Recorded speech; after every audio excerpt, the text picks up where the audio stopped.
마켓 리더의 시선으로 글로벌 경제와 산업 트렌드를 체크하고 이걸 수익으로 연결해보는 시간, 고수의 선택 시간입니다. 오늘 리더스 인덱스의 박주근 대표와 함께합니다. 어서 오세요. 네, 안녕하세요. 대표님과 이야기 나눠볼 이슈 화면을 통해서 살펴보겠습니다. 오늘의 주제입니다. 셀트리온 삼형제가 합병에 돌입했습니다. 그러면 지배 구조도 변화될 것 같은데 어떤 시나리오가 있는지 알아보도록 하겠습니다. 자세한 내용 짚어보겠습니다. 셀트리온 합병에 대해서는 2020년에도 사실 이런 이슈가 나왔습니다. 하지만 회계 이슈로 지연된 상황이었는데 지난 3월에 서정진 회장이 복귀하게 되면서 다시 또 관심이 뜨거워지고 있는 상황입니다. 증권가에서는 올해 안에도 합병을 완료할 수 있다라는 소식도 나오고 있는데 셀트리온 삼형제 합병이 순항하게 될까요? 네, 셀트리온 합병은 그 이전부터 사실 예견된 수순이었죠. 셀트리온이라는 그 그룹의 지배 구조가 워낙 좀 특이하잖아요. 왜냐하면 셀트리온이 바이오시밀러나 그 케미칼 그 제품을 만들면 해외에 파는 거는 셀트리온 헬스케어가 팔고 있고 국내는 셀트리온 제약이 파는 구조이기 때문에 결국에는 한 기업이 할 걸 세 개 회사로 잘라가지고 지금 부가적인 매출이 나오는 구조라서 사실은 옥상옥 구조였거든요. 그래서 이 문제가 계속 대두되다 보니까 2020년 9월에 먼저 합병을 시도했는데 분식회계라고 그래서 못하게 된 거죠. 그리고 올 3월 달에 그 서정진 회장이 빵의 귀환으로 복귀하면서 왜 복귀하나 여러 가지 이야기가 있었지만 사실은 그중에 핵심은 그 지배구조 개편, 즉 3사 합병입니다. 거기에다가 우리가 지지난주 그리고 올해 들어서 작년부터 자사주 매입이 되게 많았거든요. 보통 이제 자사주 매입을 하면 셀트리온 주가가 15만 원 언더로 떨어졌을 때만 해도 자사주 매입했을 때 주가 부양이 아니겠느냐 했는데 역시 시장에서는 전혀 주가가 움직이지 않았고 저 자사주 매입은 결국에는 지배구조 개편, 특히 합병에 이용할 거라고 지배적인 관측이었는데 그 시기에 넘지 않게 셀트리온은 스스로 고백을 했죠. 지난주에 14일 날 공시를 했습니다. 합병하겠다. 시기까지는 모르지만 어쨌든 미래에셋증권에 이름을 맡겼고 3사 합병을 진행하겠다라는 게 맡겼기 때문에 합병은 이제 공식화된 것 같고요. 지금은 이제 남아 있는 과제는 합병의 방법, 어떻게 합병할 것인가, 시기, 이 정도만 남아 있는 것 같습니다. 그렇죠. 합병 이슈가 나오면서 셀트리온 그룹주의 주가도 좀 들썩였잖아요. 그런데 합병을 지금 어떻게 할지도 관심이 쏠리고 있는 것 같아요. 3사가 한꺼번에 다 합병을 하게 될지 아니면 자산 규모가 큰 셀트리온과 셀트리온 헬스케어가 먼저 합병을 하고 추후에 셀트리온 제약이 합병이 될지 궁금한데 각각의 시나리오에 따라서 어떻게 좀 흐름이 나타나게 될까요? 지금 지배 구조를 보면 일단 서정진 회장이 셀트리온 홀딩스라는 기업의 98.13%의 지배를 하고 있고 이 셀트리온 홀딩스가 셀트리온의 20%, 그다음 셀트리온 헬스케어를 지배하고 있고 셀트리온 제약은 셀트리온의 밑에 있습니다. 셀트리온 제약은 밑에 있죠. 그러니까 이제 이렇게 보면 합병 순서가 어떻게 되냐면은 우선 셀트리온하고 셀트리온 헬스케어를 먼저 합병을 해야 됩니다. 그렇게 돼야겠네요. 먼저 합병하고 나서 그리고 나서 셀트리온 제약 그다음에 합병하는 수순으로 갈 가능성이 매우 크고 이렇게 되었을 때 어디가 유리할까? 제약 이제 거기에 또 하나 이슈가 뭐냐면 이 셀트리온과 헬스케어 제약의 각각의 개인 지분을 가지고 있는 사람들이 비율이 달라요. 일단 셀트리온의 개인 주주는 66%입니다.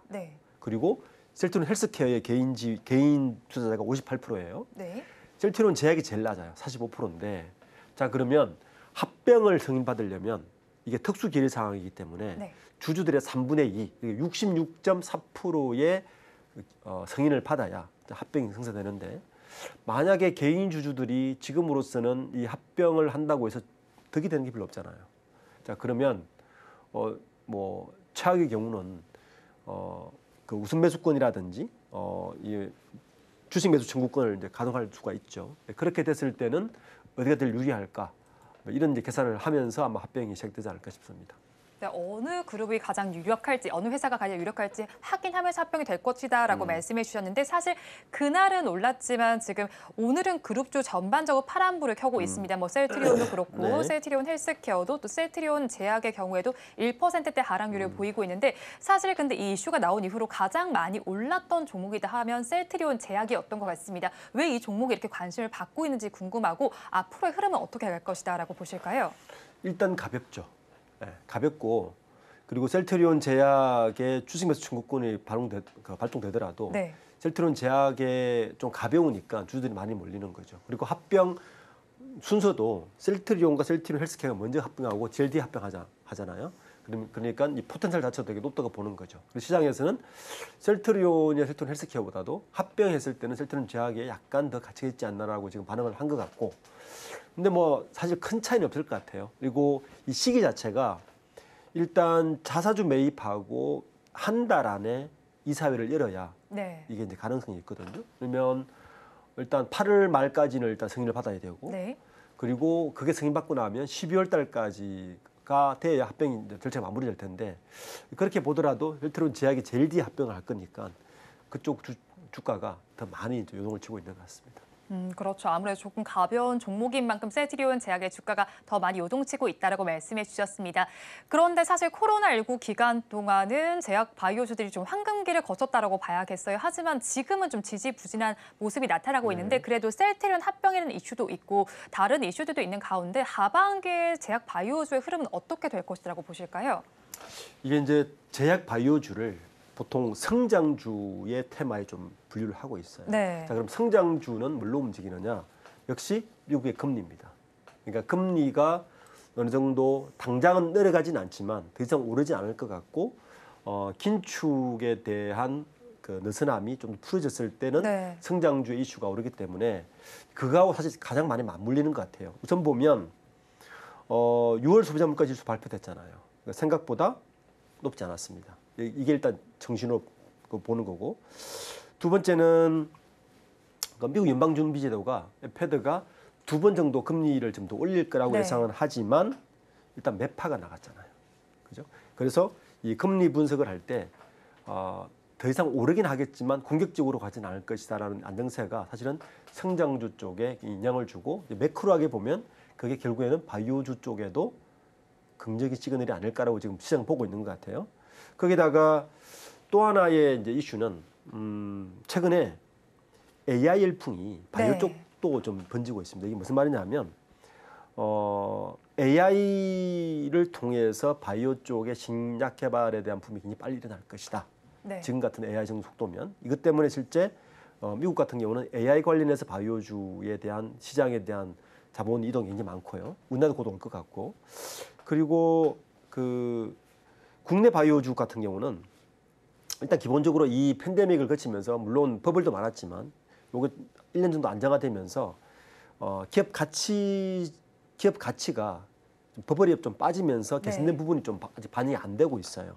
그래서 요거에 대한 선호도가 좀 있을 수 있고, 그리고 기업 개별적인 호재도 지금 있어서 뭐 지금 삼성바이오도 마찬가지고, 그런 좀 전반적인 추세는 나쁘지가 않다. 하반기에는 그런 여러 상황들 복합적으로 본다면 제약 바이오주 한번 보는 것도 좋을 것 같습니다.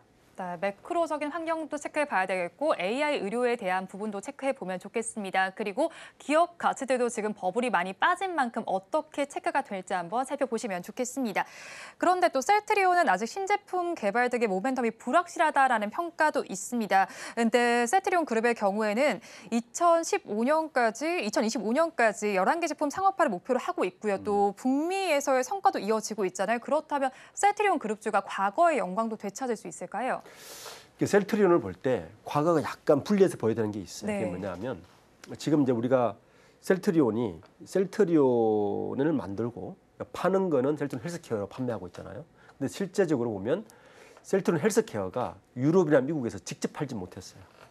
무슨 말이냐면 네. 그 다른 제휴를 통하거나 다른 판매망을 통해서 팔기 시작했어요. 셀트리온이 사업을 해보니까 아무래도 한 번 더 맡기면 수수료 또 물잖아요. 그래서 셀트리온이 2019년도부터 바뀐 게 뭐냐면 직접 팔겠다라는 겁니다. 직접 법인을 세워서 팔겠다.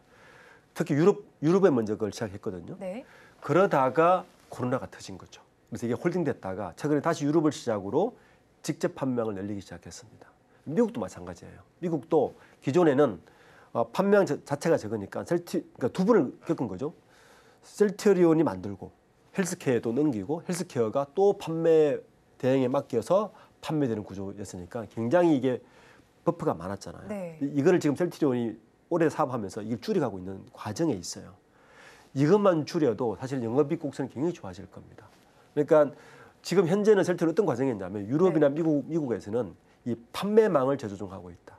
특히 직접 판매하는 것에 대한 비중을 높여가는 것이 언제부터 영업이익으로 들어올지에 대한 것도 굉장히 중요한 관전 포인트입니다. 특히 램시마 같은 경우는 이미 오래된 작품이긴 한데 유럽에서는 최근에 직접 판매량이 꽤 늘고 있거든요. 근데 그게 수익 곡선으로 언제로 들어올지도 좀 보는 것도 관전 포인트고, 전체적으로 보면 이 저는 이 3사 합병하고 유럽이나 미국 쪽의 판매망 재조정이 셀트리온에게는 결코 나쁘지 않다. 셀트리온을 바라보는 이 이익 곡선을 굉장히 좋게 좀 보고 있습니다. 이게 판매 구조가 개선되게 되면 이익이 아무래도 높아질 것 같은데 어느 정도 수준으로 높아질 것이다라고 보실까요? 보통 제약업계에서 네. 판매망 한문 그칠 때마다 20% 이상 보거든요. 20% 이상이요? 네. 근데 지금 꽤나 많이 줄이는 꽤나 거잖아요. 많이 줄이는 네. 거죠. 그래서 일단 3사 합병을 통해서 늘어나는 물론 매출은 줄지만 네. 제 생각에 이익 곡선은 합병을 통해서도 늘어난다. 왜냐하면 기존에는 이익을 남기고 헬스케어 넘겼고 헬스케어는 또 이익을 남겨서 또 넘기고 또 넘기고 해야 되는데 이것만 줄여도 꽤 많은 부분이 이익으로 올 거고, 그리고 직접 판매를 통한 것도 들어올 거기 때문에 현재와 같은 매출이라고 할지라도 이 판매망 자체의 개선으로도 상당한 영업이익이 올라갈 수 있다. 그리고 또 추가적으로 지금 미국의 이번에 7월 달로 특허 만료가 되는 있지 않습니까? 물론 이제 판매를 해봐야 알겠지만 네. 이런 부분 시장도 남아 있기 때문에 만약에 이 두 가지가 운 좋게 잘 겹친다면 괜찮은 호조세를 볼 수 있다 이렇게 보고 있습니다. 네, 그러네요. 합병 이슈에다가 판매망 이슈까지 다 겹치게 되면 더욱더 큰 호조세를 보일 것 같습니다. 그런데 사실 제약 바이오 업계에서 오너가 다시 복귀한 게 셀트리온 그룹주뿐만이 아니잖아요. 네. ST 바이오 센서의 창업자이죠. 이제 조영식 회장이 지난 3월에 바이오노트의 소방수로 등판을 했습니다. 그렇다면 이 효과가 어떻게 나타날 것이다라고 보실까요? 지금 조영식 회장 같은 경우는 그 ST 바이오센스의 지배 구조를 보면 조영식 회장도 최대주주로 돼 있지만 사실 바이오노트가 이번에 최대주주로 올라섰어요. 네. 그러니까 바이오노트는 또 조영식 회장이 대부분의 지분을 가지고 있는 개인 회사다 마찬가지예요. 사실은 이 현재 조영식 회장의 경우를 보면 모든 투자를 이 바이오노트를 통해서 투자를 하고 있습니다. 그러니까 그 바이오 센서도 대주주가 바이오노트로 바뀌어 있고요. 네. 또 바이오노트가 또한 투자하고 있는 것이 유바이로직스입니다. 국내 백신을 개발하고 있는, 전 세계에서 유일하게 코로나 백신을 개발하고 있는 유바이로직스도 최대주주가 바이오노트예요. 결국에는 조영식 회장이 다 가지고 있는 거죠. 네. 그래서 이렇게 이제 복귀하는 이유는 ST 바이오센스도 결국에는 코로나 때 진단 키트 때문에 굉장한 매출을 일으켰다가 네. 지금은 호재가 없지 않습니까? 그래서 바이오노트를 통해서 유바이로직스라든지 다른 동물용 진단 키트 같은 시장을 두드리면서 조금 더 포트폴리오의 안정성을 기하기 위해서 사실은 지배구조 개편 과정에 있다 이렇게 봐야 될 것 같습니다.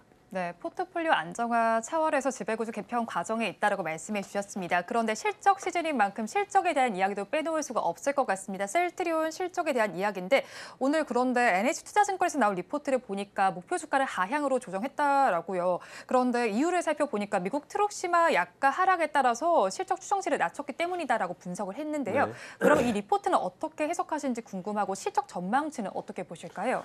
우선 현재 셀트리온이 가장 많은 매출을 일으키고 있는 게 램시마하고 트럭시마인데 네. 일단 약가 조정이 됐다는 것만으로도 매출 자체가 떨어지기 때문에 어쩔 수 없는 예상되는 부분이고요. 네. 특히 이제 미국의 경우에는 또 하나 이제 악재가 저거였어요. 지난주에 셀트리온이 미국은 이제 보통 사보험사를 통해서 네. 약이 지정이 되는데 보통 메이저 사보험사는 아닌데 서더쯤 되는 사보험사인데 거기에서 이 약이 지정이 안 된 거죠. 그래서 이게 악재로 터졌는데 더 큰 시장은 아직 남아 있기 때문에 그렇지만 이런 악재들을 극복할 수 있는 방법은 제가 아까 방금 지적했듯이 판매망 조정이 제일 중요하다. 유럽은 이미 약국까지 셀트리온이 직접 공급을 하겠다는 이야기거든요. 병원뿐만 아니라 네. 미국 시장에서도 지금 아마 셀트리온 이 부분이 되게 개선을 많이 하고 있을 텐데 이런 부분이 개선된다면 매출은 떨어졌어도 영업이익선은 지킬 수 있는 부분이 있기 때문에 이걸 좀 지켜봐야 되는 부분인 것 같습니다. 악재가 있긴 하지만 좀 이거를 호재로 덮을 수 있는 부분이 네. 있다라고 말씀을 해주셨네요. 그럼 이런 악재성 이슈가 어느 정도로 길게 좀 작용이 될 수 있을까요? 일단 약간은요. 네. 그 바이오시밀러의 약간은 한번 떨어지면 잘 올라가지는 않습니다. 그러니까 지금 관건은 떨어진 매출 자체에 대한 그 집중을 하기보다는 네. 지금 추가적으로 판매되는 것에 대한 걸 지켜보는 게 더 빠른, 투자하는 사람이 좀 더 빠른 거죠. 그러니까 약간은 특히 바이오시밀러 같은 경우는 지속적으로 약값이 올라가지는 않아요. 네. 왜냐하면 뭐 더 많은 특허가 풀리면 누구나 만들 수 있는 거 아닙니까? 그렇죠. 그러니까 그렇기 때문에 초기에 특허가 풀렸을 때 초기에 누가 재빠르게 들어가는 거가 핵심이고 그 이후에는 어쨌든 매출 자체는 올라가지는 않는 구조이기 때문에 그런 것도 좀 주의해서 좀 봐야 되는 부분입니다. 네, 그런데 이제 약값 하니까 또 이제 바이오시밀러 관련해서 사실 휴미라 시장을 두고도 지금 공격적인 마케팅에 나서고 있잖아요. 글로벌 빅파마들도 나서고 있는데 그러면 여기서 셀트리온의 경쟁력은 어느 정도 된다라고 보실까요? 미국 시장에서 뭐 램시마라든지 프록시마라든지 이미 뭐 어느 정도의 자리를 잡은 거고 네. 휴미라도 이번에 7월달에 이제 특허 만료되지 않습니까? 그렇죠. 그래서 워낙 그 마켓 자체가 커요. 네. 그래서 초기에는 아마 셀트리온이 꽤 시장 장악력을 할 수 있을 거라 봅니다. 특히 이제 이미 모든 과정이 다 끝났기 때문에 이번 이제 휴미라의 바이오시밀러가 어느 정도 자리를 잡는가가 사실은 하반기에 셀트리온의 가장 큰 관전 포인트가 되겠죠.